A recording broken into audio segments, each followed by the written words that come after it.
जय नामाचार्य श्रील हरिदास ठाकुर की जय। प्रेम से कहो श्री कृष्ण चैतन्य प्रभु नित्यानंदा जय द्वैत गदाधर शिवसादि गौर भक्तविंद की जय।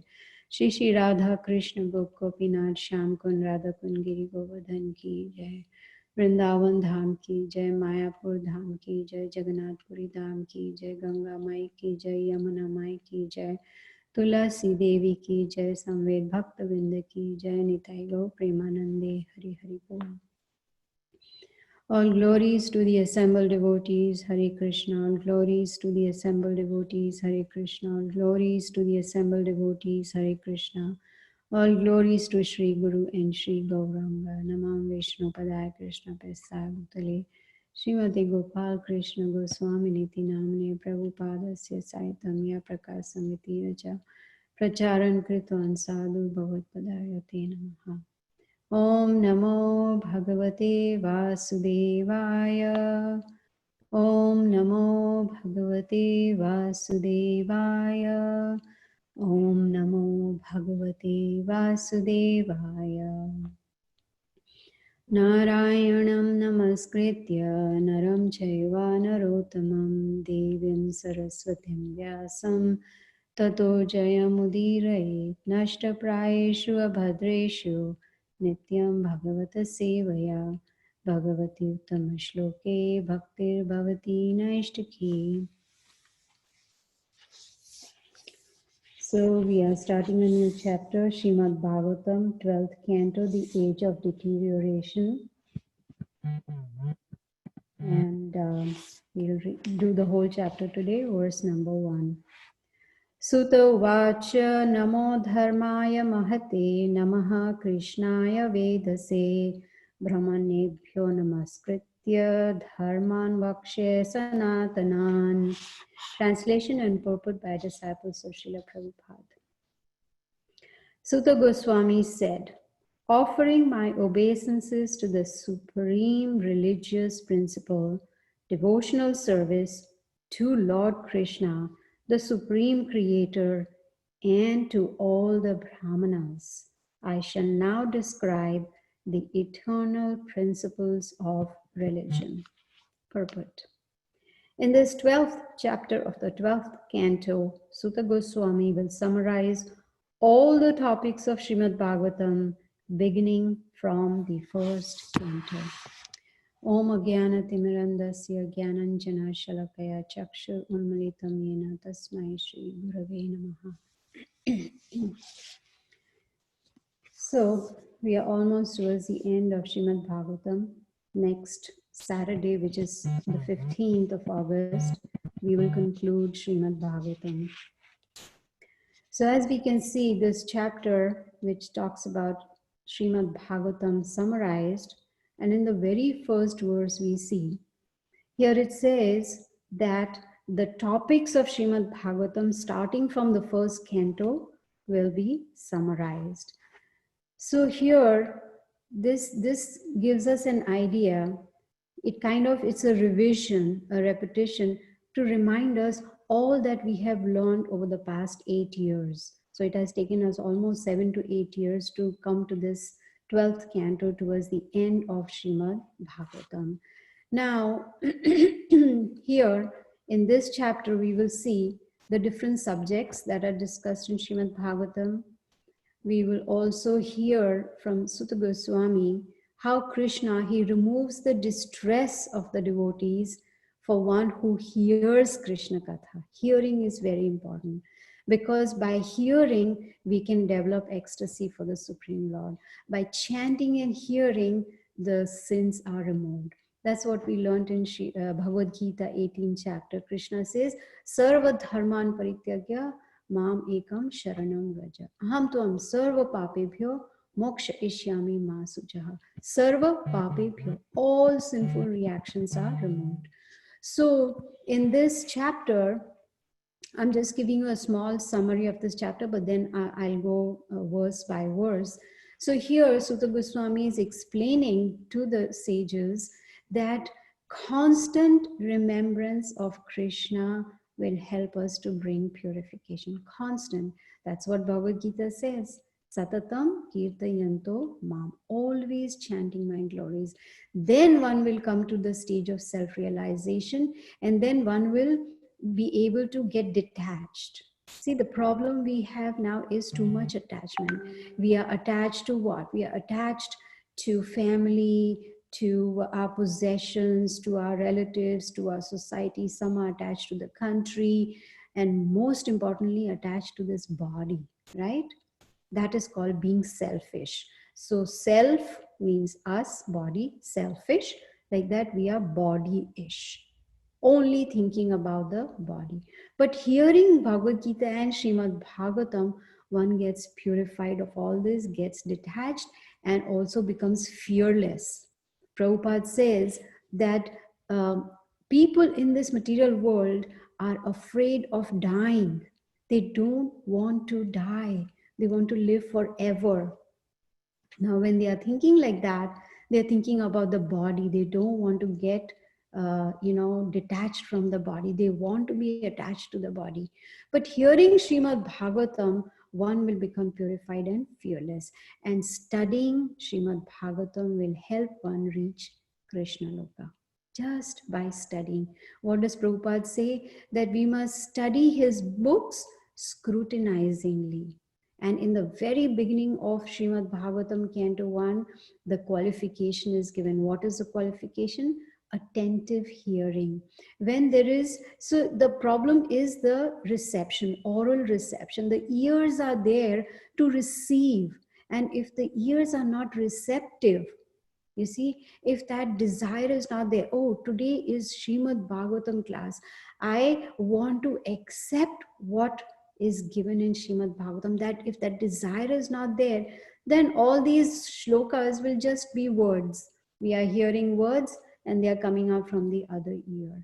But when we are receiving, which means we have that sincere desire, that they call it the bhook, that greed to hear, then those sound vibrations will go in the heart and they will go and purify the heart. I mean, they'll go through the ear and purify the heart. So this very first verse, Sutta Goswami is saying, I'm offering my obeisances. That is the very first thing to learn.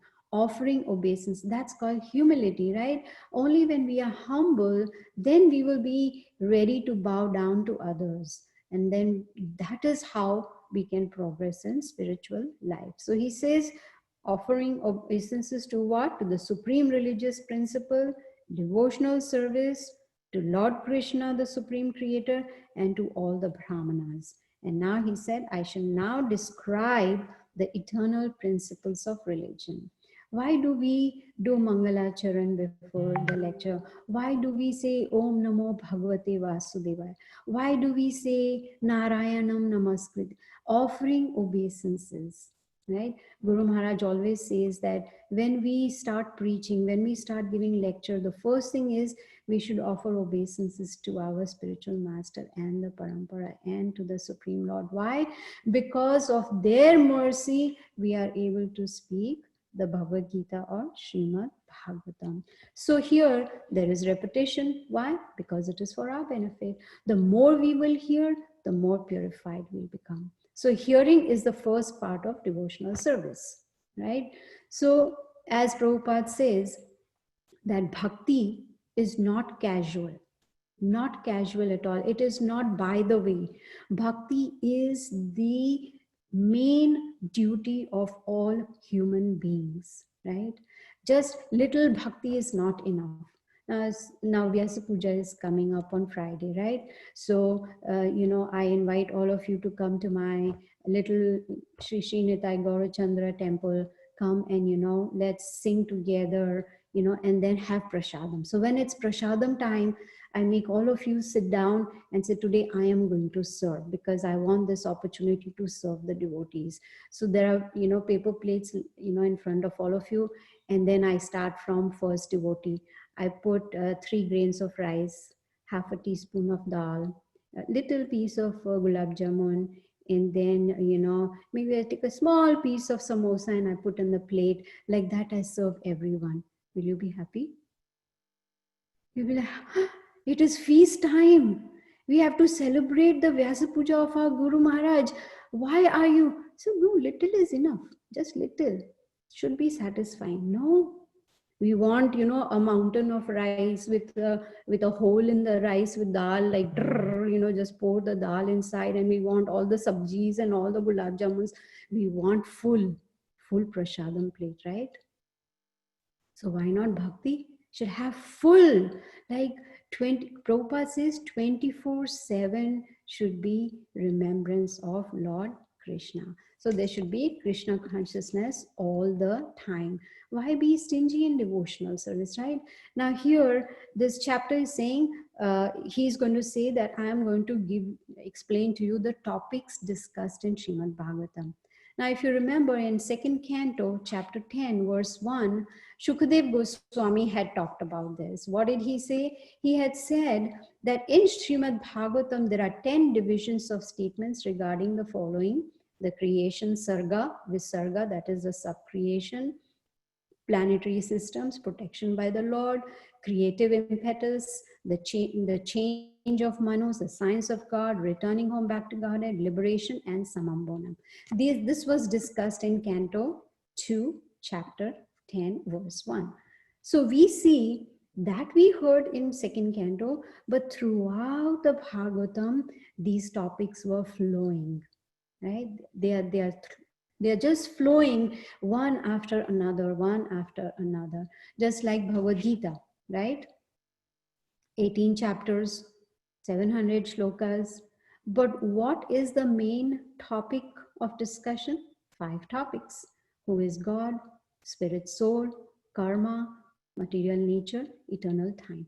But these topics are just flowing in the Bhagavad Gita. Similarly, all these topics are just flowing in Srimad Bhagavatam. Let's read verse number 2. O great sages, I have narrated to you the wonderful pastimes of Lord Vishnu as you inquired about them from me.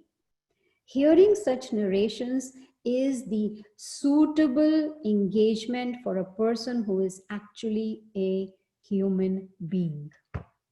What does that mean?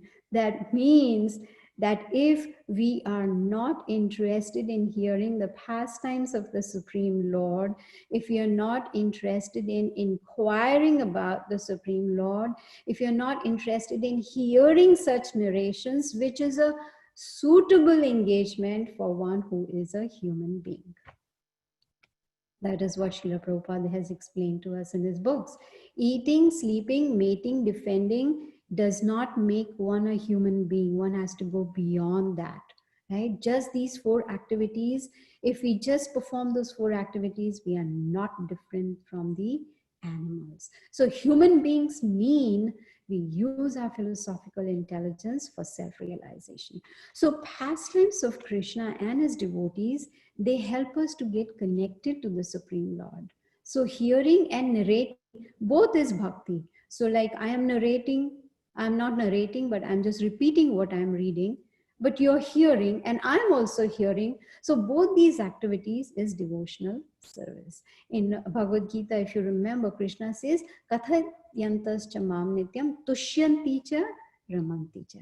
So Krishna says that my devotees, what do they do? They converse about me, they talk about me, which is a suitable engagement for human beings. And what is the end result? Satisfaction and bliss.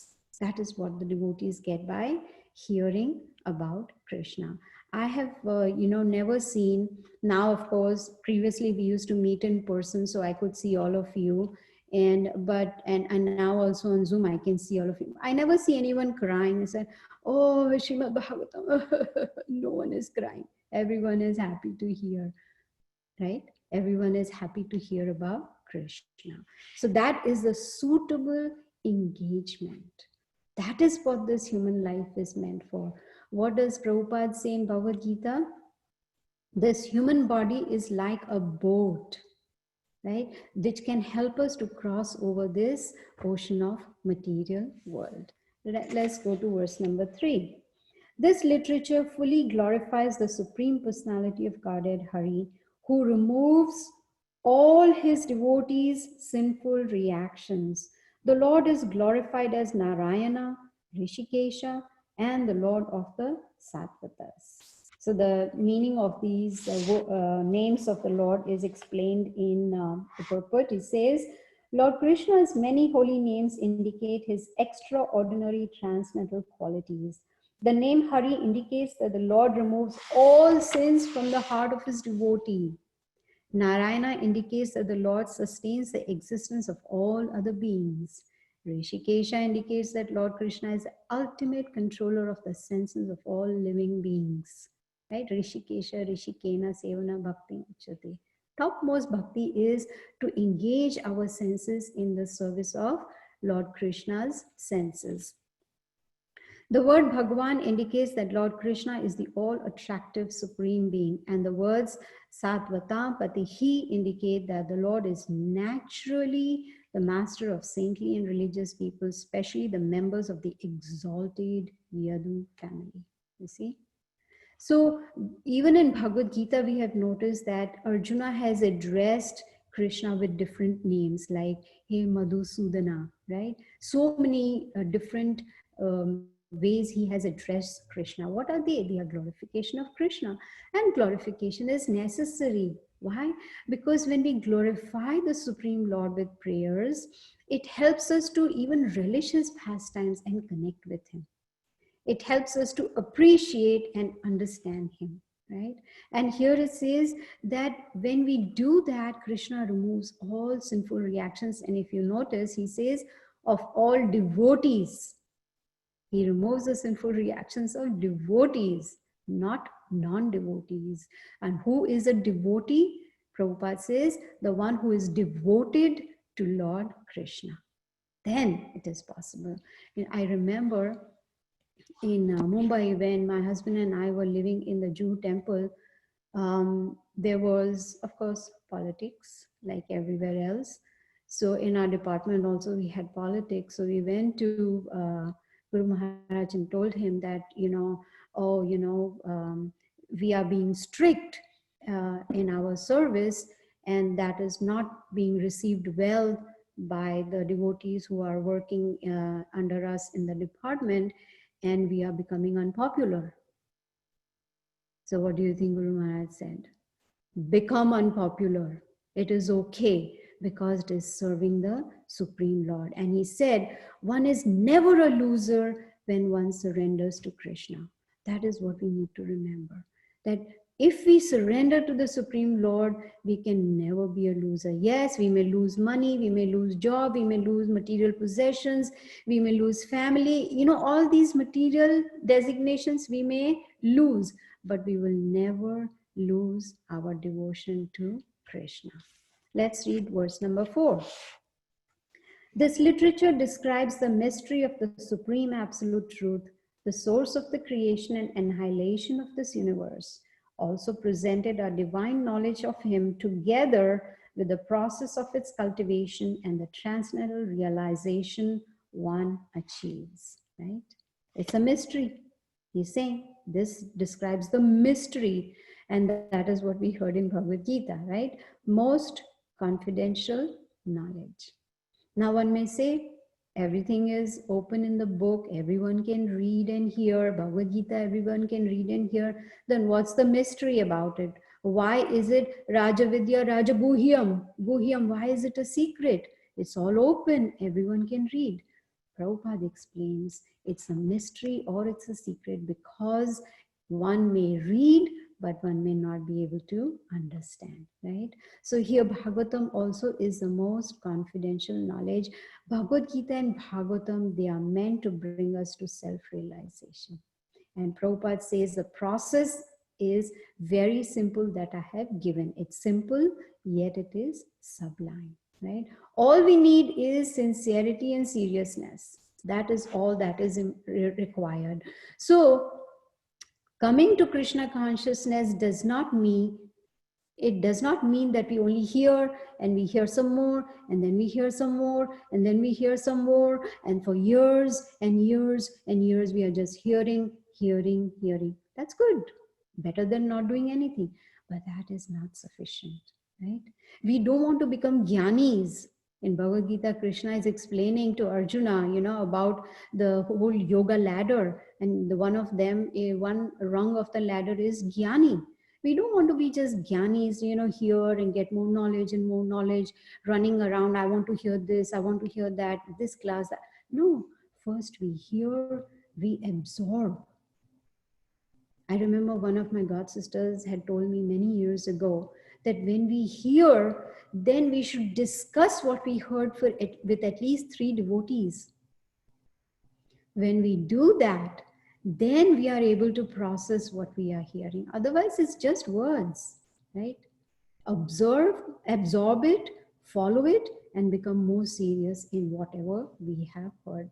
So these topics, they are difficult, right? But they become easy by mercy of Krishna, Guru and Krishna, right? It becomes easy because by our sincerity, we are able to attract the mercy of Guru and Krishna. So we don't want to become Gyanis.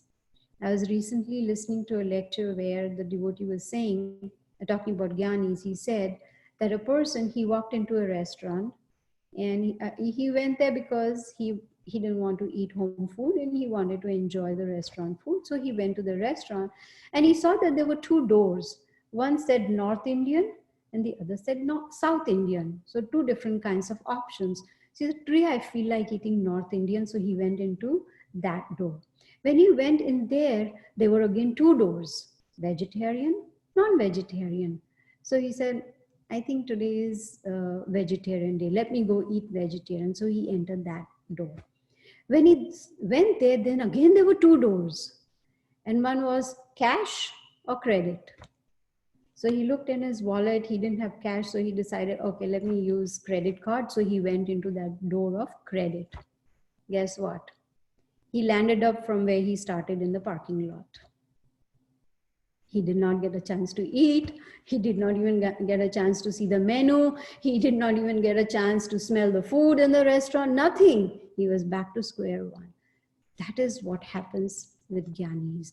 Prabhupada says they may, get knowledge of Bhagavad Gita, but they cannot touch the topics of Bhagavad Gita because their only interest is to take on knowledge. No, we don't want to be back in the parking lot. We don't want to come back into this material world.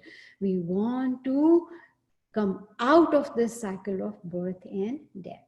So this is very, very important. So now here, in the next verse, from verse 5 onwards till almost the verse number 40, he is saying that the following topics are also narrated. So he's saying the process of devotional service together with its subsidiary feature of renunciation and the histories of Maharaj Parikshit and the sage Narada.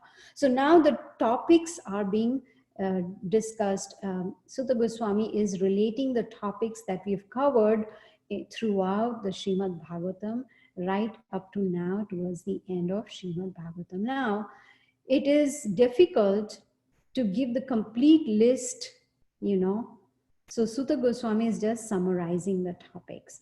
All the topics are important because they are all sound vibrations of Krishna or his devotees. So these are I'm going to list out the topics right up to verse number 40. What is discussed? So the process of devotional service, renunciation, history of Parikshit Maharaj and Narad Muni, then how Parikshit Maharaj fasted till the time of death after 7 days, that's when he, dies due to the curse.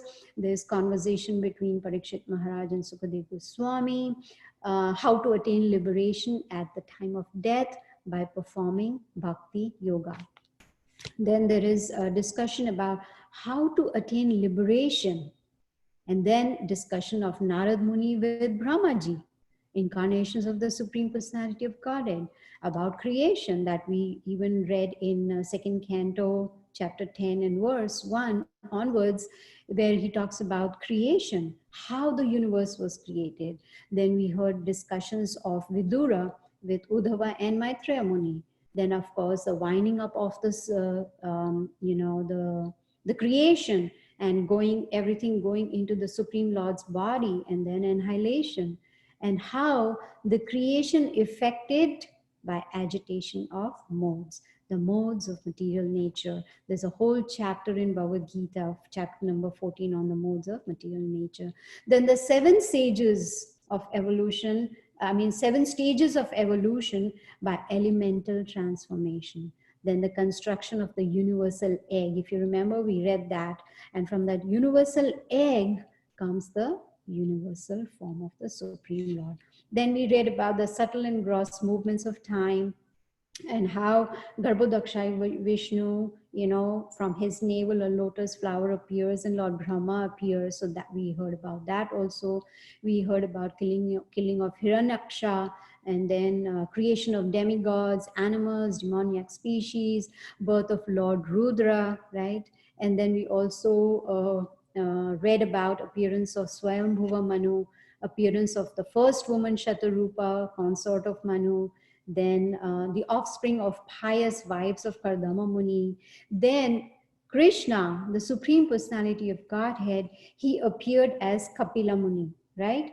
And he had this conversation with his mother, Devahuti. So we got very good instructions by Kapila Dev also. Then progeny of 9 great Brahmanas, destruction of Daksha's sacrifice. We know the whole pastime, what happened. And then about different kings, Dhruva Maharaj, then Prithu Maharaj, then there was a conversation between Prachina Barhi and Narad Muni, then Priyavrata Maharaj, Nabhi Maharaj, Lord Rishabh, how he gave instructions to his sons, then Bharat Maharaj, right, on whose name the whole creation, the whole universe was named as Bharatvarsh, right? But of course, afterwards, the divisions took place.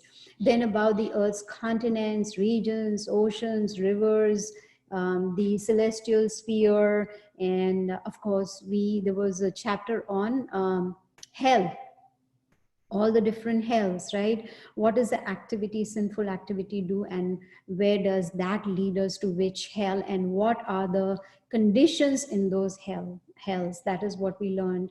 Then there is rebirth of Daksha as son of Prachetas, then progeny of Daksha's daughters, right? 60 daughters who initiated the races of demigods, humans, animals. Then there was a very, very pure devotee of the Supreme Lord, birth and death of Vritasur.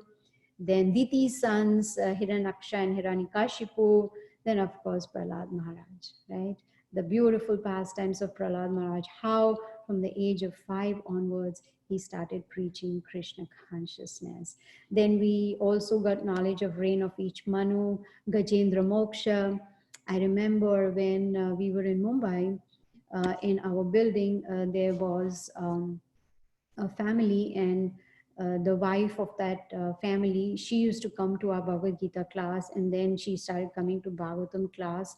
And then when her mother-in-law was about to leave the body, she called me, she said, come quickly, bring Bhagavatam. And she said that, please read Gajendra Moksha. This is what she had heard, that if you read about Gajendra Moksha at the time of death, then the soul goes back to Godhead. So people are aware, right? They are aware what needs to be done is just, do I want to do it or do I not want to do it? Do I have the time for it or do I not have the time for it? You see? So that is the choice we need to make. How serious do we want to be in Krishna consciousness? Prabhupada says, make this life your last birth. Do just finish your business. He even does like this. Finish your business and go back to the spiritual world from where we came. So then there's Gajendra Moksha, then special incarnations of Lord Vishnu, and then Krishna coming as Kurma Avatar, Matsya Avatar, Narsingha Dev, Vamana Dev, then of course the churning of the milk ocean to get the nectar.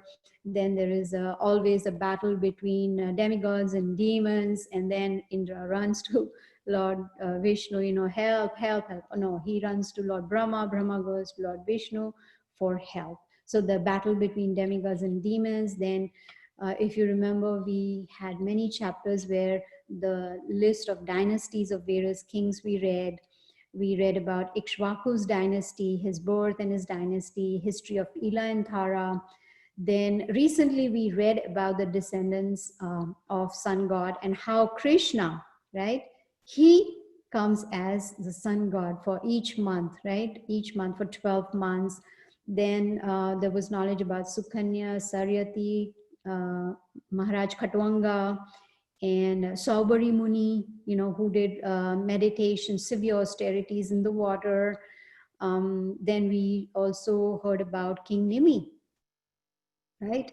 How he abandoned his material body. We heard about Lord Ramachandra and Janaka Maharaj and the descendants of Janaka Maharaj. We also heard about Lord Parashuram, right, who annihilated the Kshatriyas. And then kings in the dynasty of moon god, like the names are given like Aila, Yayati, Nahusa, Bharata, Shantanu. And then Shantanu's son, Bhishma Dev, right? There's glorification of Bhishma Dev. He had the benediction to leave his body whenever he liked. He could decide when he had to leave his body. What would we do if we got that benediction? You say, never. I am so attached to this body, I can never even imagine or even dream about giving up this body. No. Bhishma Dev had that benediction. So when did he leave his body? When he saw Krishna standing right in front of him after the battlefield of Kurukshetra, right? So then there is also talk about Bhishma Dev and King Yadu and how Krishna came in the Yadu dynasty. Then in Canto 10, we heard about the appearance of Lord Krishna, in front of Devaki and Vasudev, and how he grew up in Gokula, and of course Janmashtami is coming up on Tuesday, so we should, talking about Janmashtami, it's the appearance day of Krishna, right? It's the birthday of Krishna. So when it is our birthday, what do we expect? Gifts, right? Like we expect people to start calling us from midnight and we say, oh, you're the first one who called me. 12:01, you're the first one who called me, and that person becomes so dear to us. You remembered my birthday? What's the gift? Nowadays, of course, gifts are ordered. Like my grandson will say, Grandma, my birthday is coming on the 19th of August and I want this, this, and this. But it's just a month, still a month away. Oh, that's okay. You can order it now so it arrives on time, right? Gifts. We want gifts, appreciation. Then what about giving gifts to Lord Krishna on his birthday, Tuesday, Srila Prabhupada on Wednesday, his appearance day, Friday is Vyasa Puja, a gift for Guru Maharaj, and 25th is Radha Ashtami, a gift for Radharani. So we have a lot of meditation to do. What can we give them? We need 4 gifts in just a span of 2 weeks. We need 4 gifts. What will it be? Maybe I can get a sari for Radharani. No! That will be for us, right? That is for us to wear, not for other. What do they want? They want us to progress in spiritual life. They want us to become more serious in Krishna consciousness. I'm not saying that you all are not. I'm talking about myself. You need to become more serious. So that means it could be attentive chanting could be one gift. Seriously, scrutinizingly studying Srila Prabhupada's books, preaching more and more, distributing more books could be another gift, and also doing something that we are not doing right now. So this is something we need to meditate upon before Tuesday and make a list. What is the gift that I am going to give to them on these special occasions? So then, of course, we heard in 10th Canto about how Krishna grew up in Gokula, his many pastimes, his killing many demons like Putana, Trinavarta, Bakasura, Vratasura, Agasura, hiding the cowherd boys and calves, Brahma taking away those, and then Krishna manifesting himself as all those cowherd boys and, calves. And then, of course, Krishna and Balram playing with their friends, different pastimes. Krishna and Balram together, they're killing Dhenukasura, Balramji killing Pralambasura, and there are so many pastimes. Prabhupada explains in Canto 10 that every day Krishna was killing a demon. Lunchtime, before lunchtime, and before going back home. 2 demons every day. Every day. So one demon killed, now I'm hungry, lunchtime. One more demon killed, okay, now it's dinner time, let me go back home. So many demons were killed, right? So there is a list. And of course, Kaliya, right? How he subdued Kaliya.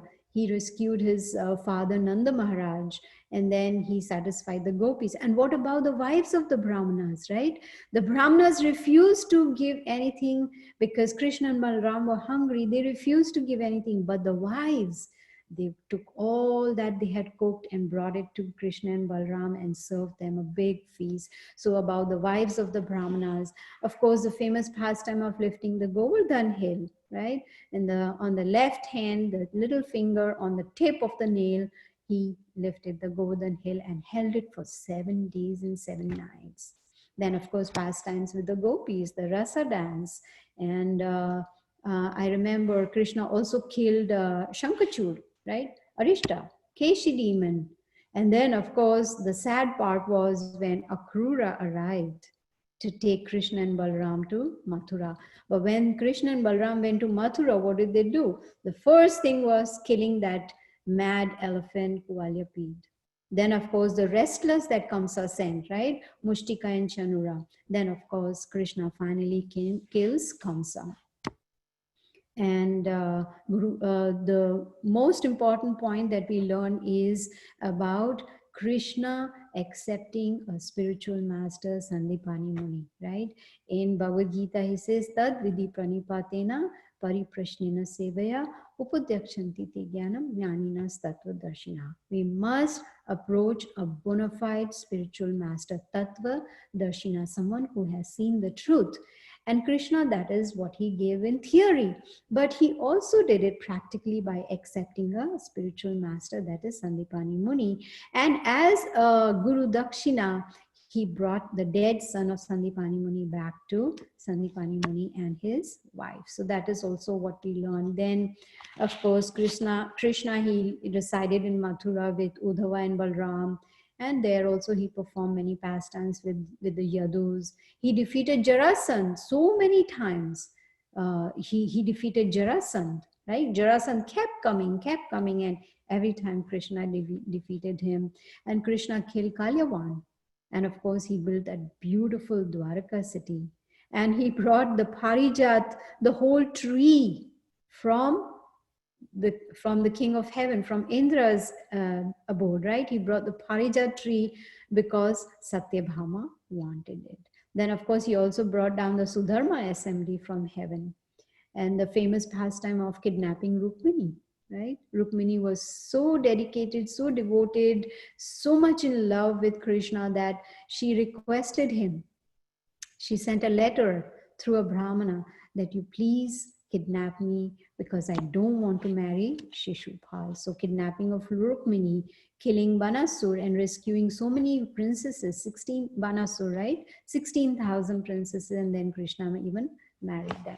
So these are the topics, some of the topics that are discussed in this chapter. So this was a summary instead of reading each and every verse. So I just went through the summary. Now we come to verse number 40. So he says, there are descriptions of the powers and the deaths of the king of Chedi, Pondraka, Shalva, the foolish Dantavakra, Shambara, Dvivida, Pitha, Mura, Panchajana, and other demons, along with the description of how Varanasi was burned to the ground. The Bhagavatam also recounts how Lord Krishna relieved the earth's burden by engaging the Pandavas in the battle of Kurukshetra. How the Lord withdrew his own dynasty on the pretext of the Brahmana's curse Vasudev's conversation with Narada, the extraordinary conversation between Uddhava and Krishna, that is the Uddhava Gita, which reveals the science of the self in complete detail and elucidates the religious principles of human society. And then how Lord Krishna gave up this mortal world by his own mystic power. The Bhagavatam narrates all these events. You see, Krishna, he disappeared by his own mystic power, not because a hunter, shot an arrow on his foot and then that was so painful for Krishna, he died and he went. No, he disappeared with his own mystic power. This work also describes people's characteristics and behavior in the different ages, the chaos men experience in the age of Kali, the 4 kinds of annihilation, and the 3 kinds of creation. You see, so in 12th Canto, chapter 4, we saw that there is talks about all this in detail. So if you want, you can also go back 12th Canto, chapter 4, and you will be able to revise, kind of. Read again. It's like a repetition. So of course also discussed is passing of Parikshit Maharaj, Vyasadeva narrating the branches of Vedas. Then there's also discussion about Markandeya Rishi, Krishna's universal form and his form as the sun. So he says, thus, O best of the Brahmanas, I have explained herein what you have inquired from me. This literature has glorified in full detail the activities of the Lord's pastime incarnations. If when falling, slipping, feeling pain, or sneezing, one involuntarily cries out in a loud voice, obeisances to Lord Hari, one will be automatically freed from all kinds of sinful reactions. What happens when we are in pain? We say, Ui ma, right? We remember ma. That doesn't help really, right? Instead we say, oh Hari. Then what happens? One's sinful reactions will automatically be freed, right? When we sneeze, what do we say? Bless you. No. Achi, Lord Hari. Right? Simple, very, very simple. So what will happen? Then we'll get into the practice of chanting the Lord's holy name, right? We can say Lord Hari, we can say Krishna, we can say Chaitanya Mahaprabhu, Nityanand, any holy name, we can chant rather than saying Uima or Oyo or whatever it may be. No, we have to chant the holy name of the Lord. What does it say in purport? Srila Bhaktisiddhanta Saraswati Thakur explains that Lord Sri Chaitanya is always loudly chanting the song Haraya Namaha Krishna in the courtyard of Srivas Thakur, and that this same Lord Chaitanya will free us from our materialistic enjoying propensity if we also loudly chant the glories of the Supreme Lord Hari. You see, what is the result? By chanting, we are freeing ourselves of the enjoying propensity. We are so conditioned life after life after life, where we are only thinking about how to enjoy this body, how to enjoy the senses, right? I want to see something beautiful. I want to hear something melodious. I want to taste, eating this and that. It may be crab, it may be, non-prasad or whatever. So these senses have been attracting us. They have been controlling our mind. But here he says that if we chant sincerely, then this enjoying propensity will be gone. Bhagavad Gita clearly says, right? Even Brahma Samhita says, Ishvara Parama Krishna, he is the only one. He is the Parama Ishvara. He is the controller. He is the enjoyer. So we should not think that I am the enjoyer. The fact that we have this enjoying propensity, that's why we are in this material world, still struggling over here. No. Whatever we are facing right now, whether it is sukh or dukh, whether it's happiness or distress, it is because of our past karma, right? Now, if I go to the ATM machine and I put in my ATM card and I punch in the key, right? What is that called? Pin, the pin. Okay, I punch in the pin, hit enter, and then it'll ask me, how much do you want? Do you want to withdraw or deposit? I say withdraw. Then it says, enter the amount, and I put $10,000. right? And then I hit enter, and then there is a uh, message on the screen which says insufficient funds. So I call, especially in India, of course here we can just go inside the bank and say, hello, what's wrong with your ATM machine? I put in the card, I punched in the pin, I was able to access, it says checking or savings account. I went to checking, withdraw the amount. You asked me how much amount. I put $10,000. Why aren't you giving me $10,000? So hold on, ma'am. Please relax. Take a deep breath. Now tell me, what is your account number? She punches in the account number and she says, how much do you want to withdraw? I say $10,000. She says, but you only have $11 in your account. How can you withdraw 10,000? Right? So who is foolish? The banker or us? We are. So if in our account, in our karma, good equals to $11, we cannot get good equal to $10,000. That is not possible. We'll only get $11. So instead of having that enjoying propensity, oh, I want this, I want that, no. Whatever is in the karma is what we are going to get. Prabhupada says that I have given you the simple process by which, there is a train going to Krishna Loka. There's also an airline called Vaikuntha Airlines. The plane is ready, and guess what? It's an open air plane. There are no windows, there are no seat belts, there is no fuel required. It's not going to crash, there'll be no jet lag. It is there and it is a free ride. All we have to do is hop onto it. But the problem is our foot, before going on top, it stops and says, should I? Should I not? Why should I do now? I'm still young. Let me enjoy. Take the foot back. Let me enjoy. When I grow old, when I cannot see, when I cannot hear, when I don't have teeth, when I need a stick, then I am going to think about hopping onto that plane. Do you think we'll be qualified to do that? No, not at all. Let's read verse number 48.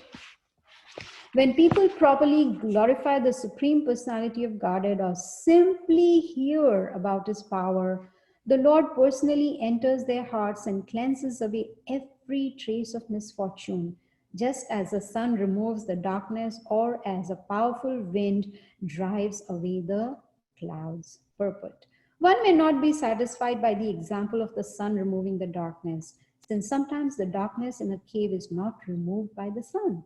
Therefore, the example is given of a strong wind that drives away a cover of clouds. It is thus emphatically stated here that the Supreme Lord will remove from the heart of His devotee the darkness of material illusion, right? Again, we have to choose. What do we want? Do we want to, Prabhupada explains, he gives an example that there is a boy who's sitting in a dark room, and then he's saying, there is no sun, it's all dark, there is no sun. But unless he opens the window, unless he opens the door and comes out, how will he get the sunshine, right? He has to make that effort. But the problem is laziness. We are lazy people. That is one of the disqualifications that is mentioned in Srimad Bhagavatam, right? What are the disqualifications? We are short-lived, we are unfortunate, we are misguided, we are unlucky, and we are lazy. Lazy people. There were two friends who were so lazy that one day they would just, all they used to do just eat and lay down, no work, nothing, just relax. That was their motto in life. So they were laying down, and it so happened that their room, it caught fire. And the fire increased and increased, and then it started burning them, right? They were laying down on bed and they could feel the heat, and one of them, he turned to his other friend and he said, BB. What does that mean? Back burning. He didn't even want to say the whole word back burning. He said BB, and the other one understood because he was as lazy as him. And the other one, he turns and he says, empty, me too. Get up, it's burning. Give up laziness, right? Samsara davan alalida loka tranaya karunya. The spiritual master, he is giving showering of rain of mercy. Why? Because this material world is like a forest fire. We are burning here and still we are doing BB and empty, turning this way and turning that way. Now when I turn this way, I'll be more comfortable. Now I'm tired, now let me turn the other way and I'll be more comfortable. No, this is not a comfortable place at all. That's why it's called Dukhalayam Ashashvatam. Number 49. Words that do not describe the transcendental personality of Godhead but instead deal with temporary matters are simply false and useless. Only those words that manifest the transcendental qualities of the Supreme Lord are actually truthful, auspicious, and pious. Right? What does it say? Describing about Krishna, which means we need to preach. Preaching is very, very important. That is what pleases Guru and Krishna. When we give this knowledge to others, just by hearing about Krishna, just by looking at Bhagavad Gita and Bhagavatam, just by holding the book in hand, they can start their spiritual life, right? Verse number 50. Those words describing glories of the all-famous personality of Godhead are attractive, relishable, and ever fresh. Indeed, such words are a perpetual festival for the mind, and they dry up the ocean of misery. Those words that do not describe the glories of the Lord, who alone can sanctify the atmosphere of the whole universe, are considered to be like unto a place of pilgrimage for crows, and are never resorted to by those situated in transcendental knowledge. The pure and saintly devotees take interest only in topics glorifying the infallible Supreme Lord, right? Krishna, Srila Prabhupada talks about Paramahamsas, right? Devotees should be like Paramahamsas, like swans, not like crows, right? So it's very important that we understand the difference. 52. On the other hand, that literature which is full of descriptions of the transcendental glories of the name, fame, forms, pastimes, and so on of the unlimited Supreme Lord is a different creation, full of transcendental words directed toward bringing about a revolution in the impious lives of this world's misdirected civilization. Such transcendental literatures, even though imperfectly composed, are heard, sung, and accepted by purified men who are thoroughly honest. Why does Guru Maharaj and Srila Prabhupada talk about reading every day? Because reading Srimad Bhagavatam, Bhagavad Gita every day is necessary for purification. That is the only way. 53. Knowledge of self-realization, even though free from all material affinity, does not look well if devoid of a conception of the infallible God. What, then, is the use of even the most properly performed fruitive activities, which are naturally painful from the very beginning and transient by nature, if they are not utilized for the devotional service of the Lord? See, this and the previous two verses are found in a slightly different form in the first canto of Srimad Bhagavatam. The translations are based on Srila Prabhupada's. See? So in the first canto, Srila Prabhupada has already talked about being a Paramahamsa. That is what human life is for, self-realization. It is not meant for fruitive work. Let me do this so I can get this benefit and I get this fruit and then I can enjoy this fruit. No. Verse number 54. The great endeavor one undergoes in executing the ordinary social and religious duties of the Varnashrama system, in performing austerities, and in hearing from the Vedas culminates only in the achievement of mundane fame and opulence. But by respecting and attentively hearing the recitation of the transcendental qualities of the Supreme Lord, the husband of goddess of fortune, one can remember his lotus feet.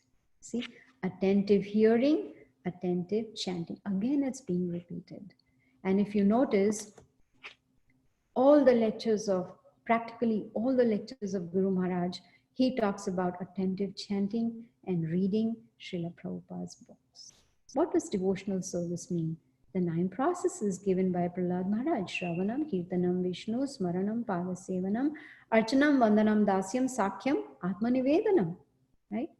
Prabhupada has given us an easy process, but the austerity is required. Austerity from us, our part we need to do. That is very, very important. Number 55. Remembrance of Lord Krishna's lotus feet destroys everything inauspicious and awards the greatest good fortune. It purifies the heart and bestows devotion for the Supreme Soul, along with knowledge enriched with realization and renunciation. Greatest good fortune. Right? Prabhupada, remember, he said, I have the key to the back door to Krishna Loka. Right? Easy way to go back to the spiritual world, but purification is required, and for that knowledge is required. And when we get knowledge and when we put the knowledge into practice, make jnana into vigyan, then there is detachment, and then gradually love for Krishna develops. Number 56. We're almost towards the end. O most eminent of Brahmanas, you are all indeed extremely fortunate, since you've already placed within your hearts Lord Sri Narayana, the personality of Godhead, the supreme controller, and the ultimate soul of all existence, beyond whom there is no other God. You have undeviating love for him, and thus I request you to worship him. What a beautiful verse. He says, you've already placed Krishna in your hearts. Now one may say, Krishna is already there in the heart of all living entities. So where's the point of placing? That means yes, Krishna is within the heart, but have we realized it? Are we conscious of the fact every second of the day that yes, Krishna is within my heart? No, that is not there. Why? Because Prabhupada says our hearts are very hard. We need to make them soft like butter so Krishna can steal it from our heart. He can steal our heart, which will be like butter. Number 57. I also have now been fully reminded of the science of God, which I previously heard from the mouth of the great sage Sukadeva Goswami. I was present in the assembly of great sages who heard him speak to King Parikshit as the monarch sat fasting until death. See, he says fully reminded. Here also repetition. He already heard it from Sukadeva Goswami, and now he's reciting it for the sages at Naimisharanya. So there is a repetition. This is what association does, right? When we associate with devotees, we don't sit down and we talk, what's the stock market, where is the sale going on in the mall, or, things like, we don't talk about all those things. When we are in association of devotees, we talk Krishna Katha, right? That is what association does. So association is very, very important.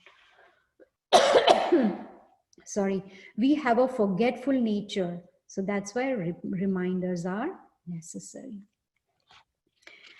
He says, O Brahmanas, I have thus described to you the glories of the Supreme Lord Vasudeva, whose extraordinary activities are most worthy of glorification. This narration destroys all that is inauspicious.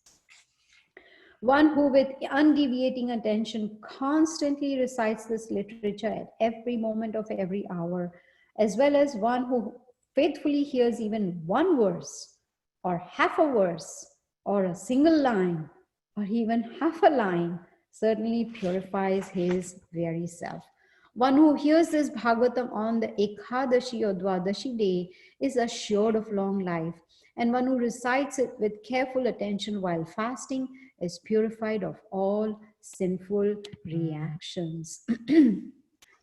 One who controls his mind, fasts at the holy places, Pushkara, Mathura, or Dwarka, and studies this scripture will be freed from all fear. Upon, excuse me, upon the person who glorifies this Purana by chanting or hearing it, the demigods, sages, siddhas, pitas, manus, and kings of the earth bestow all desirable things. By studying this Bhagavatam, a Brahmana can enjoy the same rivers of honey, ghee, and milk he enjoys by studying the hymns of the Rig, Yajur, and Samavedas.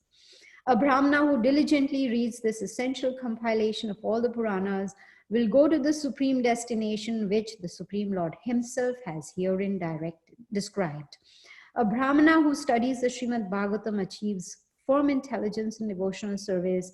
A king who studies it gains sovereignty over the earth. A Vaishya acquires great treasure, and a Shudra is freed from sinful reactions. Lord Hari, the supreme controller of all beings, annihilates the accumulated sins of the Kali age, yet other literatures do not constantly glorify him. But that supreme personality of Godhead appearing in his innumerable personal expansions is abundantly and constantly described throughout the various narrations of this Srimad Bhagavatam. I bow down to that unborn and infinite supreme soul whose personal energies affect the creation, maintenance, and destruction of the material universe. Even Brahma, Indra, Shankara, and the other lords of the heavenly planets cannot fathom the glories of that infallible personality of Godhead. I offer my obeisances to the Supreme Personality of Godhead, who is the eternal Lord and the leader of all other deities, who by evolving his 9 material energies has arranged within himself the abode of all moving and non-moving creatures, and who is always situated in pure transcendental consciousness. Let me offer my respectful obeisances unto my spiritual master, the son of Vyasadeva, Shukadev Goswami. It is he who defeats all inauspicious things within this universe. Although in the beginning he was absorbed in the happiness of Brahman realization and was living in a secluded place, giving up all other types of consciousness, he became attracted by the pleasing, most melodious pastimes of Lord Sri Krishna. He therefore mercifully spoke the supreme Purana, Srimad Bhagavatam, which is the bright light of the absolute truth and which describes the activities of the Lord. Without offering respectful obeisances to Shukadev Goswami and other great acharyas in his line, one cannot possibly gain the privilege of entering into the deep transcendental meaning of Srimad Bhagavatam. This is how the chapter ends. So you see, offering obeisances to the spiritual master is of utmost importance. I have said this before and I'm going to repeat it again. As soon as we wake up in the morning, the first thing that comes to our mind is offering obeisances to the spiritual master, to Srila Prabhupada, to Lord Nrsimhadev, to Tulasi Maharani, to Shishinithai Gaurachandra, and to Shishi Radha Madan. It's very, very important we offer our obeisances, right? So this is how this chapter ends. Next week, 15th August, will be the last chapter of the Srimad Bhagavatam. We will conclude Srimad Bhagavatam, and of course, Vyasa Puja is on Friday at 6:30 p.m. and we will send out an email about that. Does anyone have any questions?